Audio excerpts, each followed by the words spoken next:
வீரயுக நாயகன் வேள்பாரி. பகுதி 103. தட்டியங்காட்டில் 6ஆம் நாள் போர் தொடங்கவிருந்தது. இரு பக்கமும் படைகள் அணிவகுத்தன. வழக்கம் போல் திசைவேழர் பரன் மீது ஏறினார். நேற்றை போல இன்று இருக்காது. தாக்குதல் முழு அளவில் இருக்கும் என்று நினைத்தபடி நாழிகை கோலின் நிழலை உற்று நோக்கிக் கொண்டிருந்தார். இருபக்க படை பிரிவுகளும் ஒன்றினை ஒன்று எதிர்நோக்கியபடி இருந்தன. போர் தொடங்கும் நேரம் நெருங்கிய பின்னும் உதயஞ்சேரலும் செங்கணச் சோழனும் கூடாரத்தை விட்டு வெளிவரவில்லை. ஈங்கையன் தங்களுக்கு வழங்கிய வாக்குப்படி நடந்து கொண்டானா என்பது தெரியவில்லை. ஆனால் பரம்பு படை முழுமையாக தட்டியங்காட்டில் வந்து அணிவகுத்து நிற்கிறது. அப்படி என்றால் பாரி கொல்லப்படவில்லையா? என்னதான் நடந்தது என்பதை அறிய இருவரும் தவித்தனர். இன்னொரு பக்கம் குலசேகர பாண்டியனின் கூடாரத்தில் புதிய விற்பன் இருந்தான். நேற்றிரவு இரளிமேடு நோக்கி புறப்பட்ட பொச்சுவை இன்னும் வந்து சேரவில்லை. அழைத்துச் சென்ற காராலியும் வரவில்லை என்று 6 ஊர்களிலும் உள்ள உளவுக்காரர்களிடம் இருந்து உறுதியான செய்திகள் வந்து கொண்டிருக்கின்றன. அப்படி என்றால் அங்கு என்னதான் நடந்தது? பல்லக்கு தூக்கிகளாக அனுப்பப்பட்ட பாண்டிய நாட்டு வீரர்கள் தங்களுக்கு இட்ட பணியை செய்தார்களா? பாரி கொல்லப்பட்டானா இல்லையா? பரம்பு படை வழக்கம் போல் வந்து அணிவகுத்து நிற்பதை பார்த்தால் பாரி கொல்லப்படவில்லை என்று தெரிகிறது. ஒருவேளை பாரி தாக்குதலுக்கு உள்ளாகி அவனுக்கு சிகிச்சை அளிக்கின்றனரா? பொற்றவை என்ன ஆனால் என்ற விடை தெரியாத கேள்விகளுக்கு முன் நிலை கொள்ள முடியாத பதற்றத்தில் நின்று கொண்டிருந்தார் பேரரசர் குலசேகர பாண்டியன். போர் தொடங்கும் நேரம் நெருங்கியதால் செங்கணச் சோழன், நாம் முதலில் போர்க்களம் புகுவோம், இல்லையென்றால் பாண்டியனுக்கு நம் மீது ஐயம் உருவாகும்.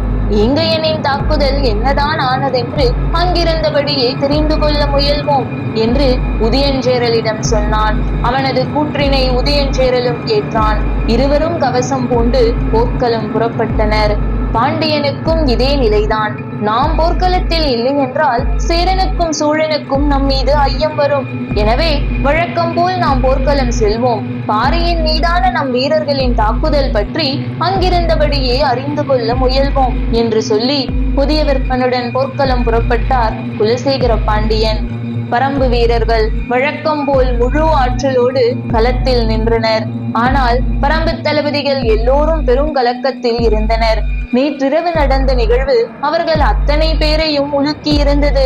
பாட்டாப்பிரையில் அனைவரும் இருக்கும் பொழுதே பாறையை கொல்ல நடந்த முயற்சி அவர்களை பேரதிர்ச்சிக்கு உள்ளாக்கியது. சுகமதியின் கதறலும் கபிலரின் கண்ணீரும் யாரையும் இயங்க விடவில்லை. எல்லோரும் நிலைகுலைந்து நின்றனர். பாண்டிய வீரர்கள் எரிந்த ஈட்டிகள் பொச்சுவையையும் வீழ்த்தின. கபிலர் ஓடிப்போய் அவளை தூக்கும் முன்பே உயிர் பிரிந்தது. அதன் பின்புதான் பல்லக்கில் இருந்து சுகமதி வெளியில் வந்தாள்.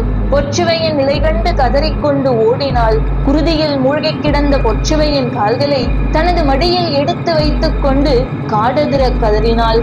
அவள் சொல்லி அழுத சொற்களை நினைக்க நினைக்க முடியனின் கண்களில் நீர் பொங்கியபடி இருந்தது. பரம்பு படையின் முன்பகுதியை வழக்கம் போல் அவன் குதிரையில் சுற்றி வந்தான். எதிரிகளும் தங்களின் படைகளை அணிவகுத்து நிறுத்தி இருந்தனர். தேர்ப்படையில் கருங்கை வாணன் நின்று கொண்டிருந்தான். படையின் நடுப்பகுதியில் மையூர் கிழார் நின்று கொண்டிருந்தார். குதிரையில் சென்று கொண்டே எல்லாவற்றையும் பார்த்தபடி படையை கடந்தான் முடியன். அவனால் சிந்தனையை ஒருமுகப்படுத்த முடியவில்லை. எப்பொழுதும் போல் படையின் இறுதி பகுதியில் நின்று கொண்டிருந்தான் தேக்கன். நேற்றிரவு அவன் நாகக்கரட்டில் கூடாரத்தில் தங்கியிருந்தான். நடந்த தாக்குதலை கேள்விப்பட்டு அவசர அவசரமாக அங்கு ஓடினான். பாட்டாப்பிரைக்கு தேக்கன் வந்து நின்றதும் அவன் கால்களை பற்றி கதறினார் கபிலர். பெரும் புலவரின் கண்ணீர் பட்ட கணத்தில் தேக்கனின் உடலே நடுங்கியது. குருதி பொங்கும் பொற்சுவையின் உடலை மடியில் கிடத்தி இருந்த கபிலர் எதிரில் சாய்ந்து கிடந்த ஈங்கையனையும் பார்த்து கதறி கதறி அழுதார். எல்லா கொலைகளுக்கும் தானே காரணமாகிவிட்டதாக நினைத்தார். அத்தாக்குதலை யாராலும் விளங்கிக் கொள்ள முடியவில்லை. ஈங்கையின் மீதான இரக்கமும் தங்களின் கண்முன்னால் ஒரு பெண் கொலை செய்யப்பட்டு விட்டாள் என்ற பதற்றமும் அனைவரையும் நிலைகுலையச் செய்தன. நள்ளிரவுக்கு பெண் சுகமதி பேசத் தொடங்கினாள். பொற்சுவையின் உடலில் கசிந்து கொண்டிருக்கும் குருதி பாரியின் உயிர் காக்க சிந்தப்பட்டது என்பதை அறிந்த பொழுது பரம்பே உறைந்து போனது. திசைவேழர் தன் கைகளை உயர்த்தியவுடன் போர் முரசங்கள் முழங்கின. தட்டியங்காட்டு போரின் 6ஆம் நாள் தொடங்கியது. படைகளின் தாக்குதல் தொடக்கத்திலேயே வீறு கொண்டு இருப்பது போல் அவருக்கு தெரிந்தது. பரம்பு படை வழக்கம் போல் அணிவகுத்திருந்தது. இரவாதன் இரவு முழுவதும் குலவெந்திட்டின் அடிவாரத்தில் தனது படையை பயிற்றுவித்தான். அவனுடன் சேர்ந்து மூஞ்சலை தாக்கி நீலனை மீட்பதற்கான திட்டத்தின் தளபதிகளான கரினியும் பிடரிமானும் இடமும் வலமுமாக வந்து நின்றனர். குலவெந்திட்டிலிருந்து நேராக தட்டியங்காட்டுக்கு வந்து சேரத்தான் பொழுது சரியாக இருந்தது. நேற்றிரவு நடந்தது எதுவும் இரவாதனுக்கு தெரியாது. வழக்கம் போல் பீரிடும் ஆற்றலோடு களம் வந்து நின்றான் இரவாதன். போரின் முதல் நாழிகையிலேயே ஆயுதங்களின் சீற்றம் அதிகம் இருந்தது. குறிப்பாக வேந்தர் படையின் தாக்குதல் மிகு வலிமையோடு இருந்தது. பரம்பின் விற்படை எதை நோக்கி திரும்பி நகர்வது என்பதை இன்னும் முடிவு செய்யாமல் இருந்தது. எப்பொழுதும் உதிரன் போர் தொடங்கிய கணத்திலேயே அதனை முடிவு செய்வான். ஆனால் இன்று அவன் முடிவேதுமின்றி களத்தில் நின்றான். நேற்றிரவு பாட்டாபிரையில் தாக்குதல் நடந்த பொழுது அவனது கையருகேதான் ஈங்கையன் இருந்தான். அவன் மீது ஈட்டிகள் பாய்ந்த பொழுது துடித்து போனான் உதிரன். தாக்குதல் நடத்திய பாண்டியனின் பல்லக்கு தூக்கிகளை கன நேரத்தில் பரம்பு வீரர்கள் வெட்டி வீசினர். ஆனாலும் ஈங்கையனை இழந்ததால் வந்த ஆவேசம் கட்டுக்கடங்காமல் இருந்தது. சுகமதி பேசத் தொடங்கிய பிறகு நிலைமை தலைகீழாக மாறியது. வேட்டுவன் பாறைக்கு அருகில் சிகிச்சை எடுத்து வந்த ஈங்கையனையும் அவன் தோழர்களையும் நம்பிக்கைக்கு உரியவர்கள் என்று தெரிவித்தது நீலனும் உதிரனும் தான். அவர்களை பற்றி இன்னும் நன்கு விசாரித்து அறியாமல் தவறு செய்து விட்டோமோ என்று தோன்றியது. ஆனாலும் துரோகம் கழுத்து வரை வந்து நின்றதை யாராலும் எளிதில் கடக்க முடியவில்லை. தேக்கன், முடியன், உதிரன், விண்டன் என எல்லோரும் தட்டியங்காட்டில் நிலைகுலைந்து நின்று கொண்டிருந்தனர். வேந்தர்களின் தரப்பில் குலசேகர பாண்டியன், செங்கணச் சோழன், உதியஞ்சீரல், புதிய விற்பன் ஆகிய 4வரும் விடையறிய முடியாத கேள்விகளோடு நின்று கொண்டிருந்தனர். அவர்களால் போர்க்களத்தில் கவனம் கொள்ள முடியவில்லை. தாம் பெரிதும் நம்பிய திட்டத்தால் ஏற்பட்ட பயன் என்ன என்பதை எவ்வகையிலும் உறுதிப்படுத்த முடியாமல் தவித்துக் கொண்டிருந்தனர். ஆனால் அவர்கள் தளபதிகளான உருமன் கொடி, துடும்பன், வெறுகாலன், மாகணகன், கருங்கைவாணன், மையூர் கிழார் ஆகிய யாருக்கும் எவ்வித குழப்பமும் பதற்றமும் இல்லை. நேற்றிரவு நடந்த எதுவும் அவர்களுக்கு தெரியாது. எனவே அவர்கள் போர்க்களத்துக்குரிய செயல் திட்டங்களோடு நின்றனர். தாக்குதலின் தன்மையை வழக்கம் போல் குலவெந்திட்டிலிருந்து பார்த்து கொண்டிருந்தான் பாரி. நேற்றிரவு கண்களுக்கு முன் பீரிட்ட குருதியெல்லாம் தன் பொருட்டே பீரிட்டது. கபிலரின் மடி மீது சாய்ந்து கிடந்த பொற்றுவையை நெடுநேரம் பார்த்து கொண்டே இருந்தான். இன்னொரு புறம் ஈங்கையனின் உடல் கிடந்தது. சுகமதி சொல்ல கேட்ட பின் அவனது உடலை யாரும் அடி மீது தூக்கி வைத்துக் கொள்ளவில்லை. கொல்லப்பட்ட இருவருக்குமாக கலங்கிய உள்ளம் சிறிது நேரத்திலேயே ஒருவருக்கு எதிராக மாறியது. பெருகிய குருதி துரோகத்தால் காய்ந்தும் தியாகத்தால் ஒளிர்ந்தும் வெளிப்பட்டது. ஈங்கையன் தன் குலங்காக்கத்தானே இக்கொடிய செயலுக்கு ஒத்துக்கொண்டுள்ளான். தலைமுறை தலைமுறையாக போராடியும் சோழ பேரரசை வீழ்த்த முடியவில்லை. இந்நிலையில் தன் குலங்காக்க அவன் செய்த கடைசி முயற்சியாக இது இருந்துள்ளது. ஏதோ ஒரு வகையில் அவனது குருதியிலும் தியாகத்தின் சிற்றொலி அடங்கி இருந்தது.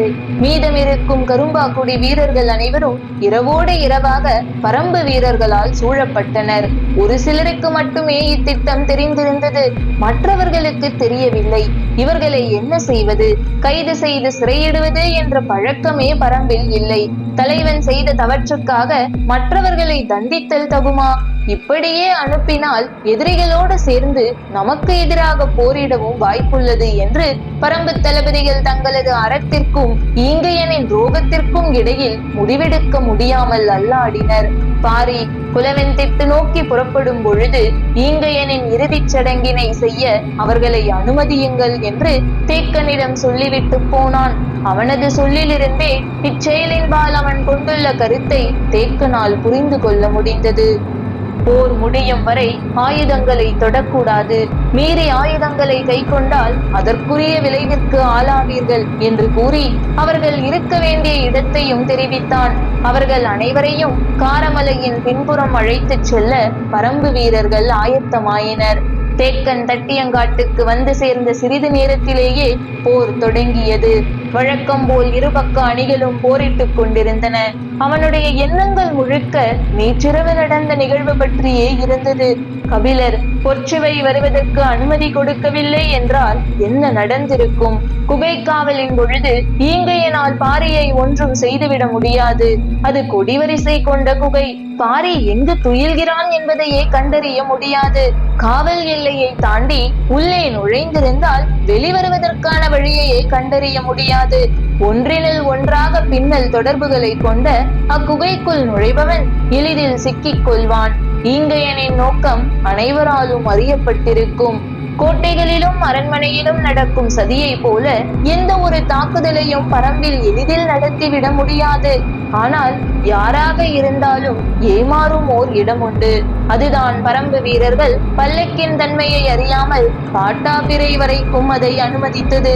அந்த வகையான பல்லக்கினை இதற்கு முன்னால் பார்த்தறியாததாலும் இரவு நேரமாக இருந்ததாலும் அதன் மேற்புறத்தில் மறைத்து வைக்கப்பட்டிருந்த ஈட்டிகளை கவனிக்காமல் விட்டனர். சில நாள்களாக ஈங்கையனின் தாக்குதல் சொல்லிக் கொள்ளும்படி இல்லை.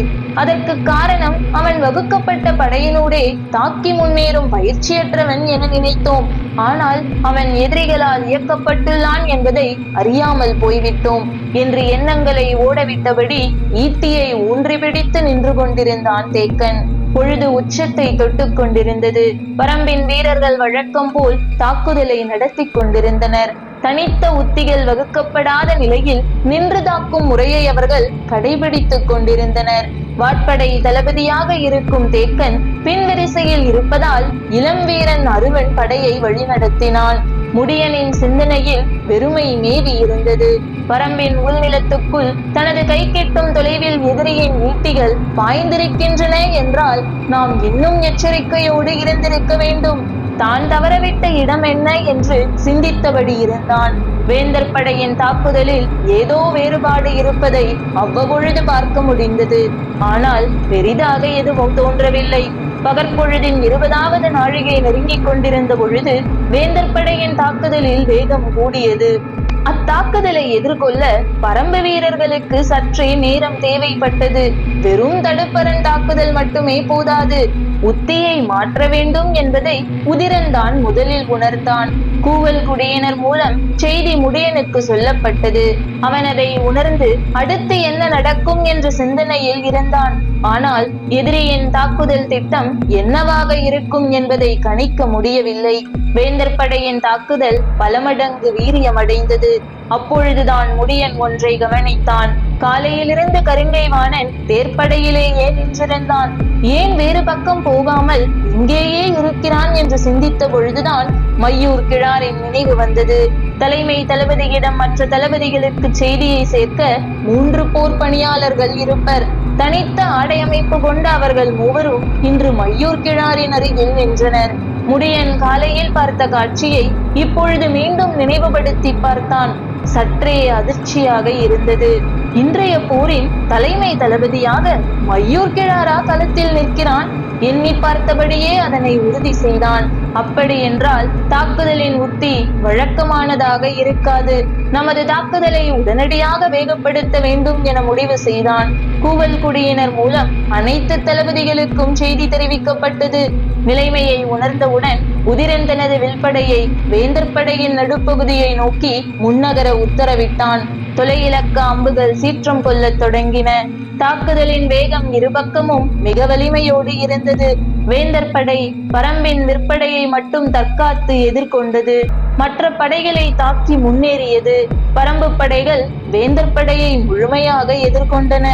முடியனின் உத்தரவு இரவாதனை அடையும் பொழுது சரியாக 20 நாழிகை முடிந்திருந்தது. நேற்றுக்கு முந்தைய இரவில் பேசப்பட்டபடி கடைசி 10 நாழிகைக்கான போர் உத்தி தொடங்கிவிட்டது என கருதிய இரவாதன் தனது குதிரைப்படையின் தாக்குதலை எண்ணி பார்க்க முடியாத வேகத்தோடு முன்னெடுத்தான். நேற்றிரவு நடந்தது எதுவும் இரவாதனுக்கு தெரியாது. அதே நேரம் அதற்கு முந்தைய நாள் இரவு பேசப்பட்ட தாக்குதல் உத்தியை நிறைவேற்றும் நிலையில் முடியன் இல்லை.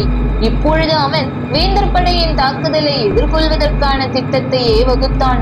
முடியனின் சிந்தனை முழுவதும் மையூர் கிழாரை சுற்றியே இருந்தது. அவன் கருங்கை வாணனை போல பெருவீரன் அல்லன். ஆனால் பரம்பை பற்றியும் பரம்பின் தாக்குதல் முறையை பற்றியும் ஓரளவு தெரிந்தவன். எனவே அவனை மிகுந்த எச்சரிக்கையோடு கையாள வேண்டும் என எண்ணினான். இரவாதனின் தாக்குதல் சீறி முன்னேறியது. நேற்று இரவு முழுவதும் பயிற்சி பெற்ற படையணியினர் தங்களின் வேலை திட்டத்தை நிறைவேற்றத் தொடங்கினர். மூஞ்சிலை அடையும் வரை யார் முன்னிலையிலிருந்து படை நடத்த வேண்டும் என்று இரவாதன் தீர்மானித்திருந்தான். அவர்கள் அதே போல படையை மூஞ்சிலை நோக்கி அழைத்துச் சென்று கொண்டிருந்தனர். மற்ற பகுதியில் வேந்தர் படையின் தாக்குதல் வலிமை மிகுந்ததாக இருந்தது. பரம்பு படை திறனோடு அதனை எதிர்கொண்டது. உதிரன் தனது விற்படையை எப்பக்கமாக கொண்டு செல்ல என்று கேட்டு முடியனுக்கு செய்தி அனுப்பினான். முடியனோ ஆபத்து எப்பக்கம் அதிகம் என்பதை இன்னும் கணிக்கவில்லை. கருங்கைவாணனின் மீதும் அவனுக்கு ஐயம் இருந்தது. மையூர் கிழாரின் மீதும் அவனுக்கு ஐயம் இருந்தது. இருவரில் யாரை நோக்கி உதிரனின் படையணியை திருப்புவது என்பதை முடிவு செய்ய சற்றே நேரம் தேவைப்பட்டது. வழக்கம் போல் பரம்பின் விற்படையை எதிர்கொள்ள முடியாமல் வேந்தர் படை தளபதி துடும்பன் பின்வாங்கத் தொடங்கினான். வாட்படை தளபதி மாகனகனை பரம்பு தளபதி அருவன் எதிர்கொண்டான். தாக்குதல்கள் தீவிரமடைந்து கொண்டிருந்தன. தேர்ப்படை தளபதி வெறுகாலனோடு கருங்கைவாணனும் இணைந்து கொண்டான். எனவே பரம்பு தளபதி வெந்தனால் முன்னகர முடியவில்லை. ஆனால் பின்வாங்காமல் சமாளித்துக் கொண்டிருந்தான். மையூர் கிழார் எப்பக்கம் போக போகிறான், அவனது உத்தி என்னவாக இருக்கிறது என்பதை அறிவதிலேயே முடியன் கவனமாக இருந்தான். இந்நிலையில் இரவாதனின் தலைமையிலான குதிரைப்படை நினைத்து பார்க்க முடியாத வேகத்தில் மூஞ்சிலை நோக்கி முன்னேறி கொண்டிருந்தது. ஏற்கனவே திட்டமிட்டபடி மூஞ்சிலை ஒரே நேரத்தில் 3 முனைகளிலிருந்து தாக்குதல் தொடுக்க வேண்டும். முடியன் ஒரு பக்கமும் விண்டன் ஒரு பக்கமும் தாக்கி மூஞ்சலின் அரணை உடைக்க வேண்டும். உடைத்தவுடன் உள்ளே நுழையாமல் முன்றடுக்கு அரணை முழுமையாக அழிக்கும் பணியை செய்ய வேண்டும். உள்நுழைந்து தாக்கி நீலனை மீட்கும் பணி இரவாதனுடையது. அதே சிந்தனையோடு இரவாதனின் படை முன்னகர்ந்து கொண்டிருந்தது. குலவன் திட்டிலிருந்து பார்த்து கொண்டிருக்கும் பாரிக்கு களத்தில் நடக்கும் தாக்குதலில் வேறுபாடுகள் இருப்பது போல் தெரிந்தது. ஆனால் என்னவென்று பிடிபடவில்லை. கூர்ந்து பார்த்து கொண்டிருந்தான். இரவாதன் தலைமையிலான குதிரைப்படை சீரும் அம்பு போல் எதிரிகளை கிழித்து உள்நுழைந்து கொண்டிருந்தது. குலவன் திட்டிலிருந்து பார்க்கும் பொழுது அதன் வேகத்தை துல்லியமாக கணிக்க முடிந்தது. மற்ற படை பிரிவுகளோடு வேந்தர் படை மிக கடுமையாக போரிட்டுக் கொண்டிருக்கும் பொழுது குதிரைப்படையை மட்டும் ஏன் அவ்வாறு எதிர்கொள்ளாமல் இருக்கின்றனர் என்ற ஐயம் உடனே தோன்றியது. களத்தை இன்னும் சற்று நேரம் கூர்ந்து கவனித்தான் பாரி. எதிரிகள் மாறுபட்ட உத்திகளை பயன்படுத்துகின்றனர். நம் வீரர்கள் அதை புரிந்து கொண்டு செயலாற்ற வேண்டும் என்று தோன்றியது. இவ்வெண்ணம் உருவாகிக் கொண்டிருக்கும் போதே இரவாதனின் குதிரைப்படை பாதி தொலைவை கடந்து உள்ளே போய்விட்டது. நினைத்ததை விட வேகமாக அவன் உள்ளே போய்க் கொண்டிருந்தான். அவனை சிக்க வைக்க எதிரிகள் வகுத்த போர் உத்திக்குள் மிக வேகமாக உள்நுழைந்து கொண்டிருந்தான். உடனடியாக கூவல் குடியினருக்கு உத்தரவிட்டான் பாரி. குலவன் திட்டிலிருந்து கூவல் குடியினரின் மறைபொருள் குறிப்பு நாகக்கரட்டில் இருக்கும் கூவல் குடியினருக்கு வந்து சேர்ந்தது. வாரிக்கையின் தலைமையில் செய்தியை சொல்வதற்கான வீரர்கள் அனைவரும் அங்கே இருந்தனர். இரவாதன் வேகத்தை கட்டுப்படுத்தி பின்தங்கச் சொல்வதற்கான உத்தரவினை பாரி தெரிவித்திருந்தான். உடனடியாக அதற்கான ஓசை எழுப்பப்பட்டு இறுக்கிச் செடியின் ஒளிரும் பால் கொண்ட குறிப்புகள் காட்டப்பட்டன. நாகக்கரட்டிலிருந்து ஓசை எழுப்பப்பட்டவுடன் அது யாருக்கு என்பதை தான் முதலில் அனைத்து தளபதிகளும் பார்ப்பர். அது குதிரைப்படை தளபதிக்கான குறிப்போடு சொல்லப்படும் ஓசையாதலால் மற்றவர்கள் தாங்கள் முன்னெடுக்கும் தாக்குதலில் கவனம் செலுத்துவர்.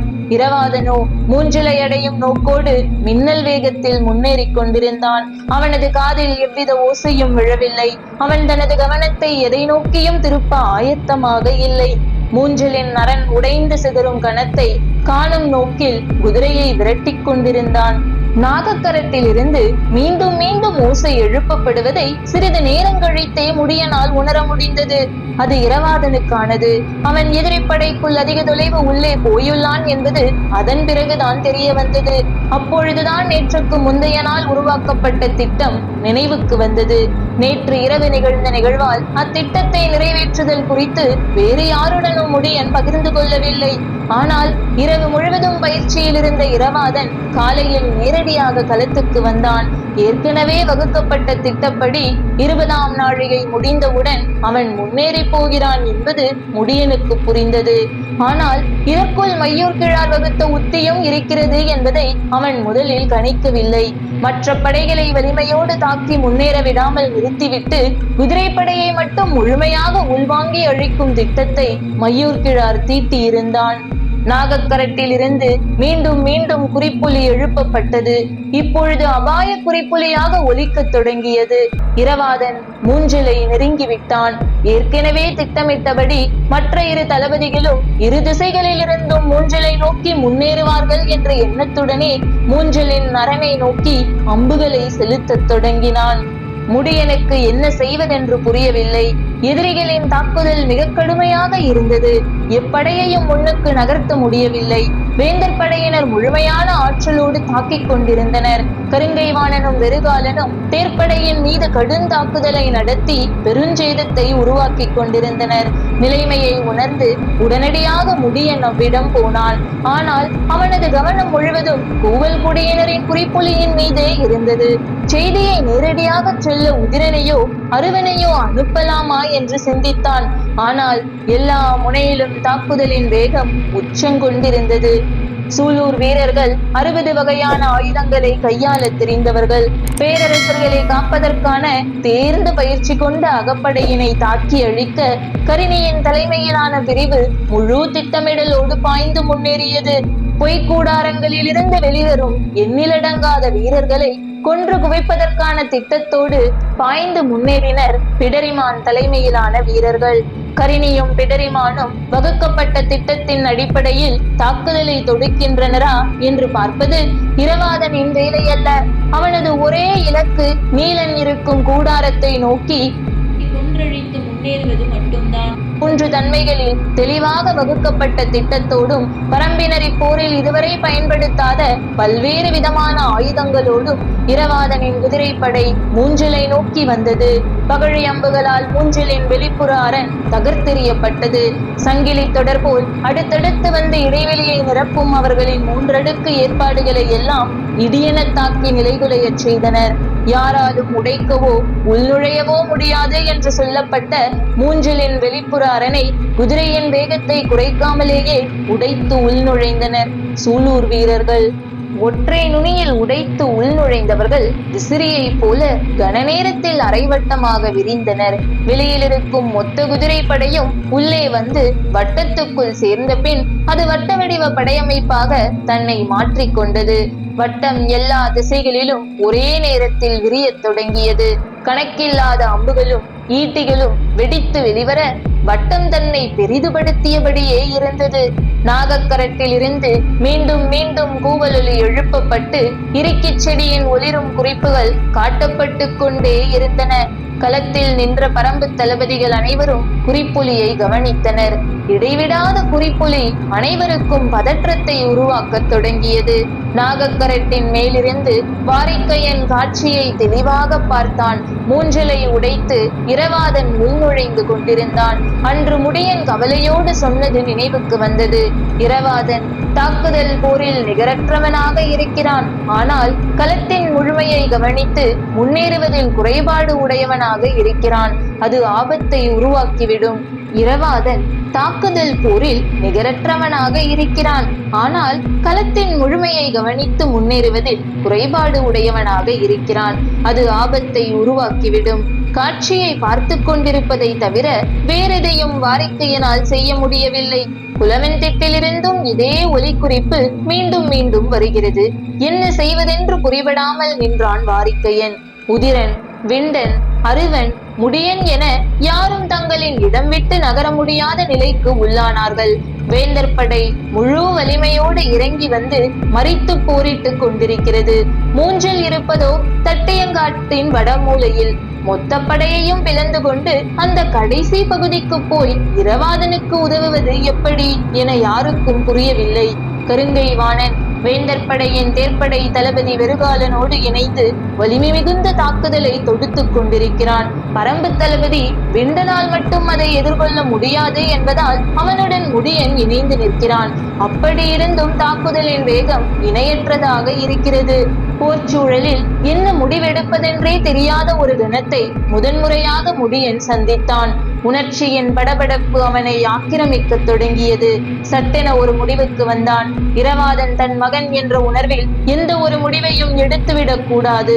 நடைபெற்றுக் கொண்டிருப்பது பெரும் போர். இதில் கணிப்புகளும் உத்திகளும் பிழைபடும் வாய்ப்புகள் உண்டு.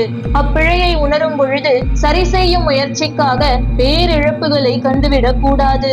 எண்ணங்கள் மனதுக்குள் உறுதியாகிக் கொண்டிருக்கும் பொழுது தேக்கன் அவ்விடம் வந்து சேர்ந்தான். அதே நேரத்தில் எதிரில் நின்று போரிட்டுக் கொண்டிருந்த கருங்கை வாணனை நோக்கி விரைந்து வந்தார் மையூர்கிழார். இரண்டு பக்கமும் தலைமை தளபதிகள் பதற்றத்தோடு இருந்தனர். முடியனை பார்த்து தேக்கன் சொன்னான், நாகக்கரட்டில் இருந்து மீண்டும் மீண்டும் குறிப்பொலி கேட்டுக்கொண்டே இருக்கிறது. இரவாதனின் படை தனித்து போய் மாட்டிக்கொள்ள கூடாது. நீ உடனடியாக இவ்விடம் நீங்கி அவனோடு போய் சேர். திடீரென மையூர்கிழார் வந்து நின்றதை பார்த்து கருங்கைவாணன் திகைத்து போனான். என்னவென்று கேட்பதற்குள் அவரே சொன்னார், எதிரிகளின் குதிரை படையை பின்புறமாக உள்ளிழுத்து சூழ்ந்து தாக்கி அழிப்பதற்கான உத்தியைத்தான் நாம் வகுத்தோம். ஆனால் அவர்களோ நாம் சற்றும் எதிர்பார்க்காத வகையில் மூஞ்சிலையே உடைத்துக் கொண்டு உள்ளே போய்விட்டார்கள். மிரட்சியுற்றான் கருங்கைவாணன். மூஞ்சிலின் காப்பரனை உடைத்து விட்டார்களா? ஆமாம், அதனால்தான் நான் விரைந்து இங்கு வந்தேன். நீங்கள் உடனடியாக இவ்விடம் விட்டு மூஞ்சிலை நோக்கி போக வேண்டும். பதற்றத்தோடு தேக்கன் சொன்னான், நீ இவ்விடம் விட்டு விலகிச் செல். எது செய்தாவது இரவாதனுக்கு தீங்கு நேராமல் தடு. தேக்கனின் சொல் கேட்டு கடுஞ்சினத்தோடு பதிலுரைத்தான் முடியன். கருங்கைவாணனும் வெறுகாலனும் இணைந்து நின்று தாக்கிக் கொண்டிருக்கின்றனர். நான் இவ்விடம் விட்டு அகன்றால் நமது தேர்ப்படையை பெருஞ்சேதத்துக்கு உள்ளாக்கி விடுவார்கள். அது மட்டுமல்ல, இங்கிருந்து எதிரிகளின் மொத்த படையையும் கிழித்து கொண்டு போய் நான் மூஞ்சிலை அடைவது இயலுகிற செயலல்ல. எம் முயற்சியாவது செய், இவ்விடம் விட்டு போ என்றான் தேக்கன். எதிரி உன்னையும் என்னையும் குறிப்பார்த்துத்தான் தேர்ப்படையில் வந்து வலிமை கொண்ட தாக்குதலை நடத்துகிறான். நான் இவ்விடம் விட்டு போனால் உன்னையோ விண்டனையோ இழப்பேன். அதே நேரம் மூஞ்சிலையும் சென்றடைய மாட்டேன் என்று அம்பினை நானில் தொடுத்தபடியே கத்தினான் முடியன். மையூர்கிழாரின் சொல் கேட்டு பெருங்கோபத்துடன் கத்தினான் கருங்கைவாணன். நான் இவ்விடம் விட்டு இப்பொழுது அகன்றால் நமது தேர்ப்படையை முற்றிலும் இழக்க நேரிடும். எதிரிப்படையின் தலைமை தளபதி முடியனின் தாக்குதலை ஒரு பொழுது கூட வெறுகாலனால் எதிர்கொள்ள முடியாது. குதிரை படையையும் யானை படையையும் இழந்து நிற்கும் நாம் தேர்ப்படையையும் இழக்க நேரிடும். எனவே நான் இவ்விடம் விட்டு அகல்வது அறிவீனம். அப்படி என்றால் இரவாதனை காப்பாற்ற முடியாதா என கத்தினான் தேக்கன். அப்படி என்றால் மூஞ்சிலை காப்பாற்ற முடியாதா என கத்தினார் மையூர்கிழார்.